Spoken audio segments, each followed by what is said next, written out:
कृपया वीडियो में न्यू है तो वीडियो को लाइक एंड सब्सक्राइब करें और शेयर करें।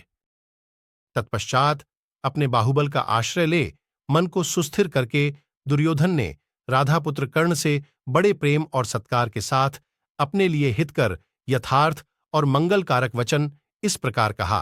कर्ण, मैं तुम्हारे पराक्रम को जानता हूं और यह भी अनुभव करता हूं कि मेरे प्रति तुम्हारा स्नेह बहुत अधिक है, महाबाहो। तथापि मैं तुमसे अपने हित की बात कहना चाहता हूं। वीर, मेरी यह बात सुनकर तुम अपनी इच्छा के अनुसार जो तुम्हें अच्छा लगे वह करो। तुम बहुत बड़े बुद्धिमान तो हो ही, सदा के लिए मेरे सबसे बड़े सहारे भी हो। मेरे दो सेनापति पितामह भीष्म और आचार्य द्रोण जो अतिरथी थे, युद्ध में मारे गए। अब तुम मेरे सेना नायक बनो, क्योंकि तुम उन दोनों से भी अधिक शक्तिशाली हो। वे दोनों महाधनुर्धर होते हुए भी बूढ़े थे और अर्जुन के प्रति उनके मन में पक्षपात था। राधानंदन, मैंने तुम्हारे करने से ही उन दोनों वीरों को सेनापति बनाकर सम्मानित किया था। तात, भीष्म ने पितामह के नाते की ओर दृष्टिपात करके उस महासमर में 10 दिनों तक पांडवों की रक्षा की है।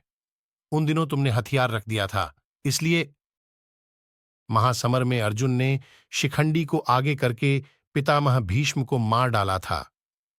पुरुष सिंह उन महाधनुर्धर भीष्म के घायल होकर बाणशैया पर सो जाने के बाद तुम्हारे कहने से ही द्रोणाचार्य हमारी सेना के अगुआ बनाए गए थे। मेरा विश्वास है कि उन्होंने भी अपना शिष्य समझकर कुंती के पुत्रों की रक्षा की है। वे बूढ़े आचार्य भी शीघ्र ही धृष्टद्युम्न के हाथ से मारे गए। अमित पराक्रमी वीर, उन प्रधान सेनापतियों के मारे जाने के पश्चात मैं बहुत सोचने पर भी सम्रांगण में तुम्हारे समान दूसरे किसी योद्धा को नहीं देखता। हम लोगों में से तुम ही शत्रुओं पर विजय पाने में समर्थ हो, इसमें तनिक भी संदेह नहीं है।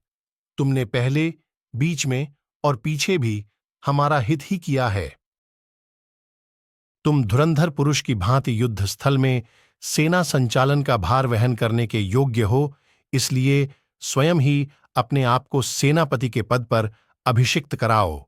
जैसे अविनाशी भगवान स्कंद देवताओं की सेना का संचालन करते हैं, उसी प्रकार तुम भी धृतराष्ट्र पुत्रों की सेना को अपनी अध्यक्षता में ले लो। जैसे देवता इंद्र ने दानवों का संहार किया था, उसी प्रकार तुम भी समस्त शत्रुओं का वध करो।